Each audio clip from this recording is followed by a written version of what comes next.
So fear. Stop sign or road sign? Votes? Stop sign? Road sign?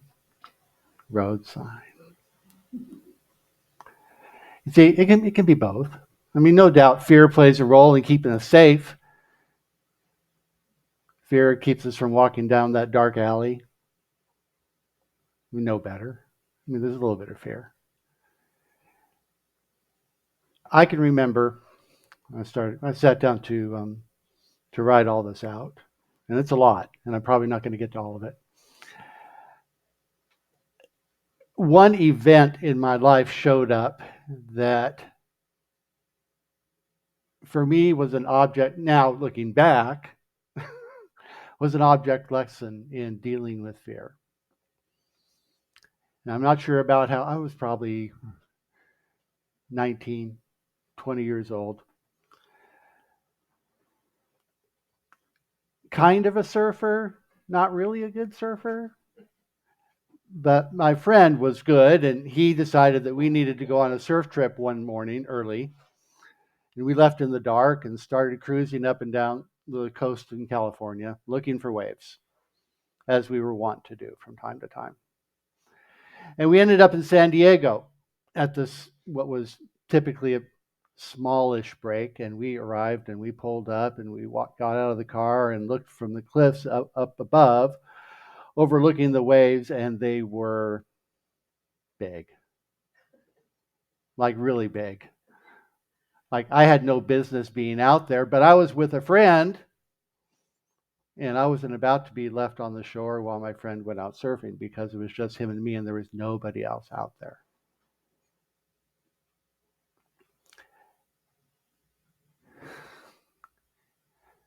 And so we went out, we paddled out, and I got out there and he got out there and he took off and he did his thing and I got out there and I was scared to death.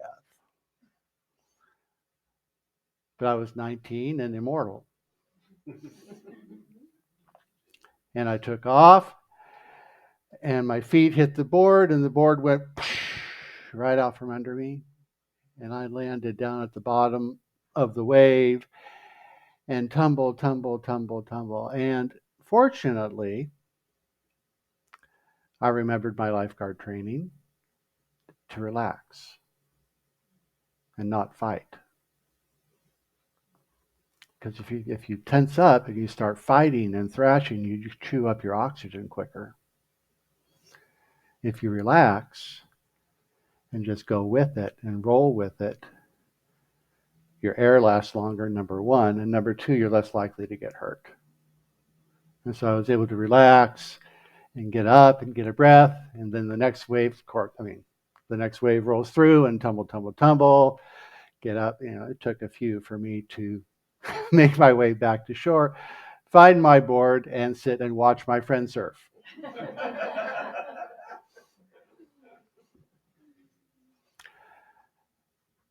Fear is a powerful thing when we allow it to be. Gary Zukov, in the book that we're reading this month, sets up a pairing between the energies of fear and doubt and love and trust. On one side of the equation is fear and doubt being energies that contract, energies that create resistance, energies that, bottle up the energy that's moving inside of us. When we move into the side or move more to the side of love and trust, that energy is freed up and we're able to access it and understand it and use it and leverage it in our own growth. This morning in the meditation, Reverend Jill read from this meditation in The Science of Mind by Ernest Holmes, founder of the Centers for Spiritual Living. And the meditation is on page 528, if you care to look it up. As love enters, fear departs. And it goes like this. As love enters, fear vanishes. I am so filled with love that no fear can enter my thought. I am not afraid, for I know that a perfect intelligence guards and governs my every act.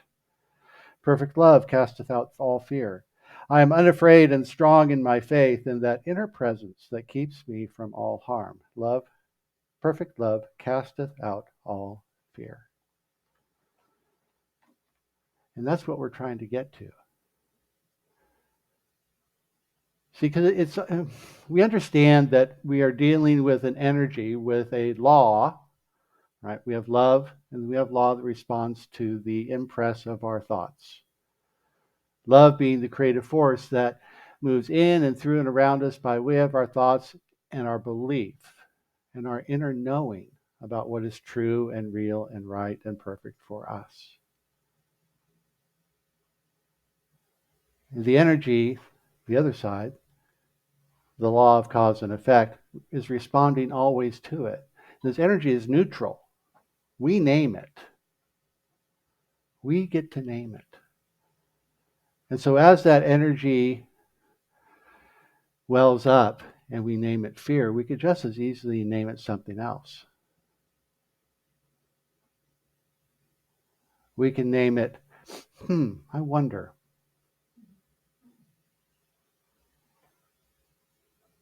So there's an opportunity when I start feeling that disorganized energy, the chaotic butterflies that start flying around in my gut when something challenges me, when something steps up and says, hey, maybe you need to grow here. Maybe you need to let go of something here. Maybe you're sensing a loss. Maybe I'm being asked to change. I'm being asked to risk in this, that, or another way. Maybe I'm being invited into something new and wonderful and magnificent. And so if I can pause and talk to the little butterflies in my gut, say, hey, I want to pause. I want to listen. I want to listen to the messages one at a time. I can't understand when you're all talking at once. Right? It's kind of what it's like, isn't it? It's like being in a big room with 100 people trying to send me the same message, but they're all out of sync. And what I'm trying to do is pause long enough, get still long enough to let that energy settle and say, okay, what's the message here? What's the message here? Frank Herbert writes in Dune, I must not fear. Fear is the mind killer. Fear is the little death that brings total obliteration. I will face my fear. I will permit it to pass over me and through me. And here's the key. And when it has gone past, I will turn the inner eye to see its path.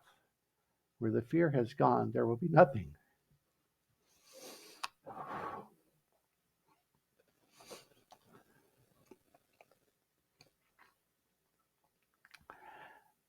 Only I remain.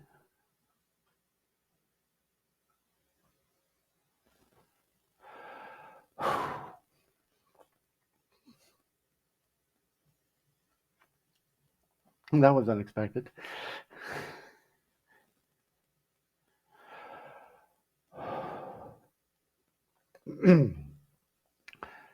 Teaching butterflies to get in order.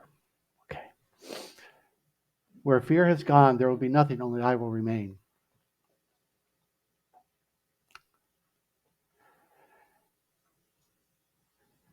Because fear is nothing. Well, it is something. It's energy.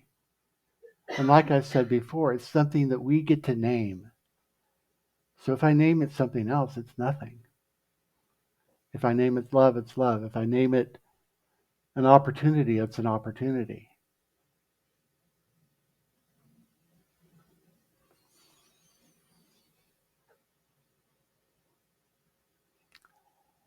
And as I have looked at this week, I've come to the conclusion for myself that in general, for me, the most powerful thing fear has been for me is an invitation to grow.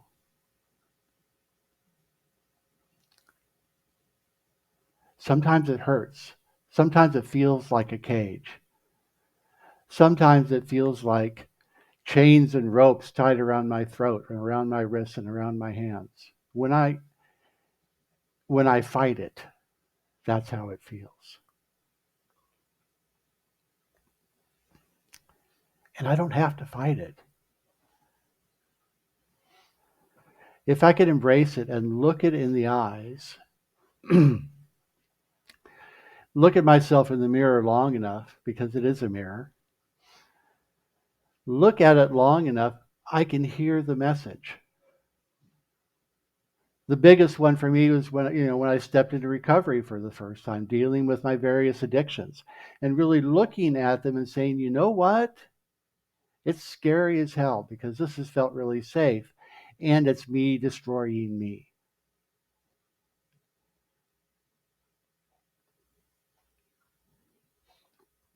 And so when I chose to let all that go, it was scary as hell because I could not remember what the world was like without them. And isn't that what it's like sometimes? When we're letting go of a known and stepping into a new way of being, a new way of life, changing, learning, and growing, we get to let go of what's held us back and decide whether I'm going to be fearful or step into this newness with a sense of expectancy, saying, I get to be free. I get to be more joyful. I get to be more loving. Sure, I get to walk through some stuff. I get to walk through some mud, and it's all history stuff. I can look back at it and say, you know what? I learned from that, and I don't have to carry it forward anymore. I got the message. I am more than that. That's something I did, but that is not who and what I am. What I am is a divine child of God that is worthy of every good thing that life has to offer me. What I am is an individualized expression of something magnificent and divine, and each and every day I have the opportunity to embrace that even just a little bit more than I did yesterday. Because if I move that needle just 1% every day, imagine where I am by the end of the year.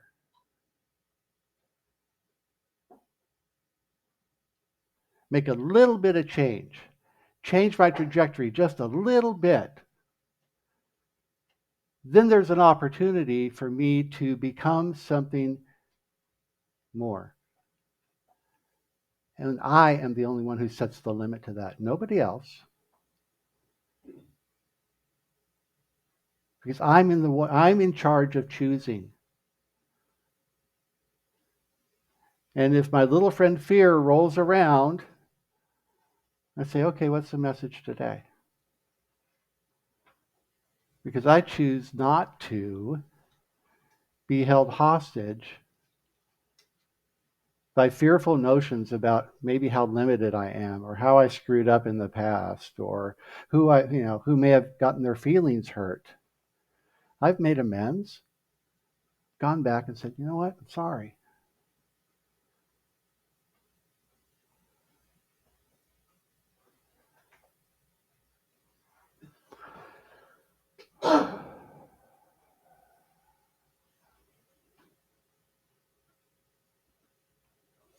T.H. White. T.H. White writes in, what was that book? Oh, yeah, Once and Future King. Merlin. Merlin says, you may grow old and trembling in your anatomies. Love that. You may lie awake at night listening to the disorder of your veins. You may miss your only love. You may see the world about you devastated by evil lunatics. There is only one then. Learning is the only thing for you. Look what a lot of things there are to learn. Totally missed that passage when I read the book.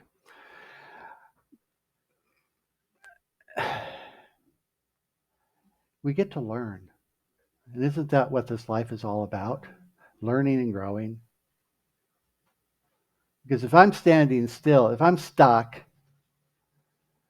where I am, what's happening? Because if that pond stays still, if that pond of consciousness in me stays still too long, what's happening to it?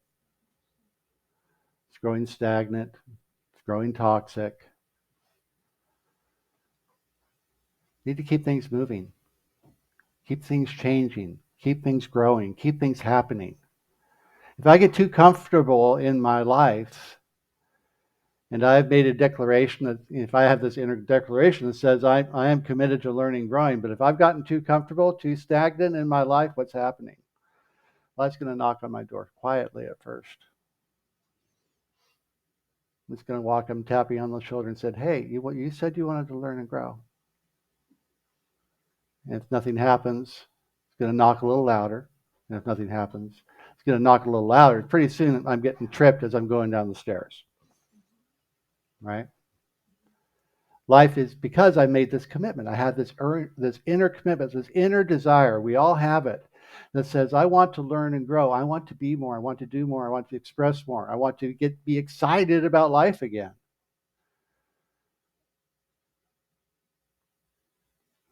What are we choosing to do today? I want to learn. I want to learn about life. I want to learn about the world. I want to learn about all this stuff. Most importantly, I want to learn about what's going on in here. I want to walk hand in hand with that I am inside of me. To take Spirit, God, Source, Infinite Life, Universal Intelligence as my partner in my life. Sure, we understand that it's not necessarily some entity, but I get to develop that. I get to name that relationship for myself, and that's the way I choose to imagine it for me. It is a universal intelligence in which we live and move and have our being, and it in, as, and through each and every one of us. And I think of it as like my closest good buddy walking down the street with me. That's the way I handle it. I know it's much bigger than that, but I like that kind of personal buddy-buddy relationship. That's the way I experience it. And so when fear raises its little self, and I get tempted to get a little nervous, and I get a little anxious because maybe today I'm not feeling so good about me. Maybe it caught me on a weak moment, and something happens at work or something happens elsewhere in my life, and I start going, I go, no. Pause and reflect. Pause and be still. Pause and take just a moment to put everything back in perspective. Marianne Williamson says this.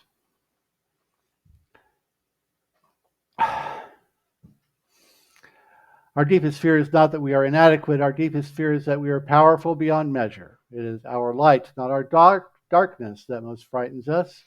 Your playing small does not serve the world, and as we let our own light shine, we unconsciously give other people permission to do the same. As we are liberated from our own fear, our presence automatically liberates others. So as we serve ourselves, we serve others. As we grow, we smooth the path for everybody else.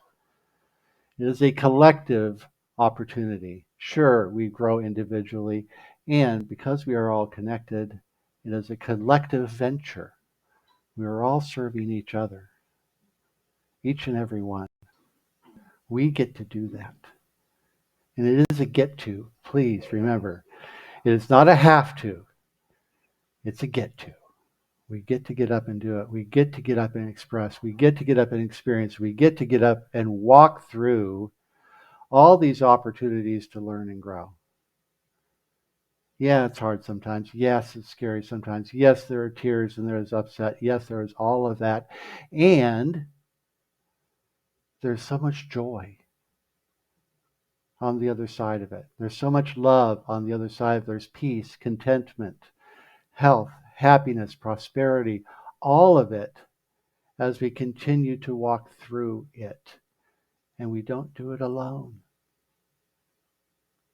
Sure, some of us love to isolate. I isolate under stress and pressure. I admit it. And I'm getting better every day about not doing that because we get to do it together. That's the power of it, because we're not alone. John Lennon says this: I'm racing through the quotes because we're coming to the end. There are two basic motivations. We know this: fear and love. When we are afraid, we pull back from life. When we are in love, we open to all that life has to offer with passion, excitement, and acceptance. Passion, excitement, and acceptance. We get to do this. Make the choice. Choose love over fear. Choose peace over anxiety. Choose expansiveness over contraction and constriction. We get to do that. We get to make these choices every day. Many, many, many, many, many, many, many times. Innumerable times we get to do that. It's a powerful, powerful opportunity we have every day. Practicing the principles now or later? After questions. Trying to get the order right. It's now? We're figuring it out, folks. Every day we are just figuring it out. All right. Now, I've gone long. That's my want. That's my thing. And I could have gone a lot longer because I only got to like 2/3 of what I had to say. So I'll save it for another time. So, questions. Anybody? Questions, comments, feedback, all the stuff, all the things. Anybody? I know it was a lot. Yes, ma'am. And remind me of your name too, please. I'm Lynetta. Lynetta, thank And you. I'm still, as I'm even right now trying to think of the question, I'm like trying to get it clear in my own mind. So what happens when you have trauma from, you've had a lot of childhood stuff, so there's physical, emotions get stuck in the body, Yeah. and you get a trigger. Sure. So it's like, even when you were in that wave, if you had been triggered from something that was very traumatic, maybe from a water incident, then how would you come into that peaceful state when you're right in the middle of your trauma trigger? Sure. Sure. Thank you. I knew that question was coming. I just did. So, yeah.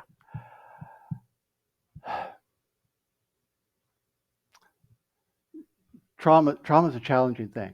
There's no doubt about it. And having been through my share in my lifetime, sure, it gets stored in the body, and ultimately it's an energetic thing. Okay, we understand this, that ultimately it's an energetic thing, and so I get to take time by myself or with a professional, like to. I think of it as getting into communion with that place, communion with that time, communion with that event or chain of events, and come to terms with it. It takes time, and it's a process. It's not necessarily going to happen all of a sudden. And still, at its core, it is energy, and it is something that we have the ability to embrace, transmute, transform, choose your word, alchemize. There's a process there. There's a time and a process for that, and we get to deal. We get to deal with that at a level of consciousness. And when we deal with it at that level of consciousness, the rest tends to fall into place. So, thank you for that. Thank you. Wonderful question. Yes.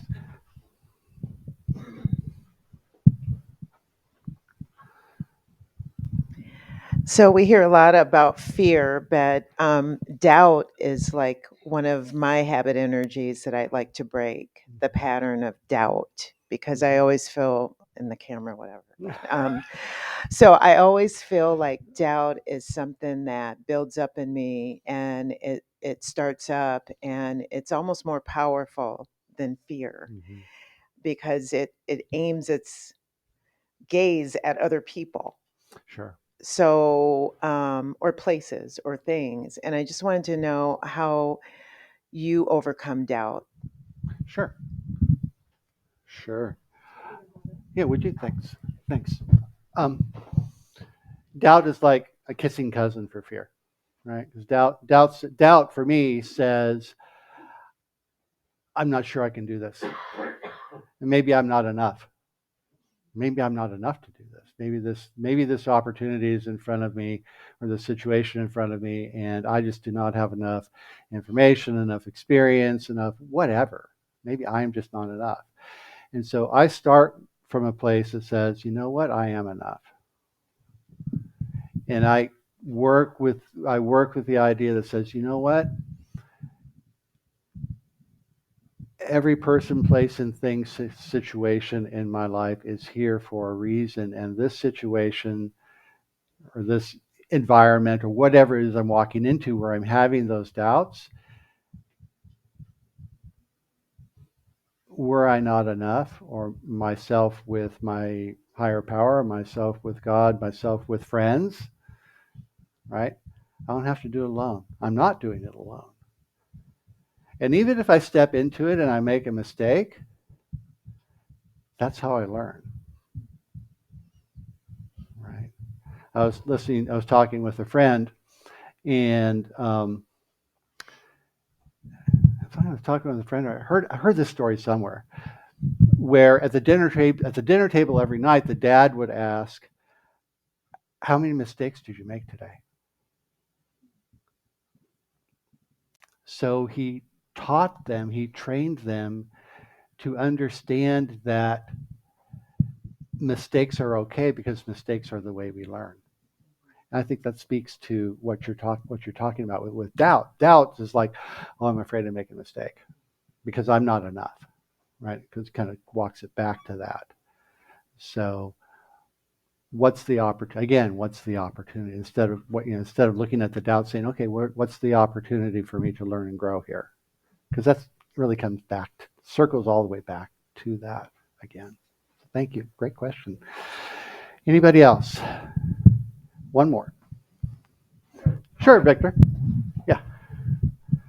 So listening to some of this stuff, I was in the Marine Corps, and I went through a lot of survival classes, survival training, cold water survival, mountain warfare survival, different kinds of survival. And the one thing that they all have in common are keep calm, remember your training, and things are going to be okay. And lately I've really been learning the power of words, like what you're talking about, doubt. I have a friend that she's amazing. She's an acupuncturist, acupressurist, forager, healer. She makes her own medicine. And she heard me talk about my PTSD. She said, don't say it's your PTSD. Say the PTSD. And don't say your traumatic brain injury, the traumatic brain injury. And her pointing that out to me has now transcended into the way I think as well, not just the way I speak. And so when I even start to think and I'm about to say something like that, I stop myself. I'm like, no, that's not mine. It's just out there. It's not who I am. It's just something that I went through. And that is training. That's just like the survival schools. Keep calm, remember your training, things are going to be okay. So you can always retrain yourself. I train myself every day, try to learn something new every day. I'm reading a book called The Four Agreements, which is a wonderful book. He says, all this is great, but the difference is action. That's what's going to make the difference, is action. So that's it. That's Thank you. all I have to say. Thanks. Thank you, Victor. So, welcome. Okay, practicing the principles. Thank you all for that. That was wonderful. So this is about taking it home this week and looking at what can we do to put this to work. So notice the invitation this week is to notice when you're feeling the fear, feeling the energy, what kind of energy is it? What is it about? So is it about loss? Is it about letting go? Is it disorganized excitement? It's like, the butterflies going all over the place.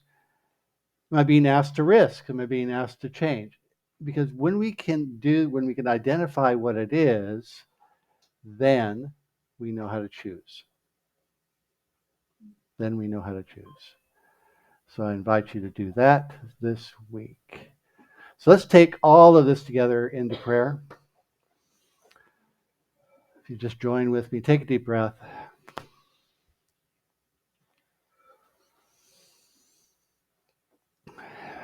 Just remember, begin with the idea, begin with the knowing that perfect love casts out all fear. So in this time, in this place, we remember to recognize that there is one power and presence, and this is God, an infinite spirit, infinite life and love and truth that surrounds us and folds us, lifts us up, and moves through us right here and right now. And so as I speak these words, I speak these words for each and every one here in the space, and those listening online afterwards or right now. Know together with me that love is all there is. That love points the way, love lifts us up, guides us and propels us forward to learn and to grow and to experience and express a little bit more each day. The divine idea that is in us as us being revealed in this moment. That the light of this truth sweeps aside any doubt, any uncertainty, any fear, any idea that has limited us up until now is cast aside. To reveal the true and beautiful shining light that is the essence of who and what we are.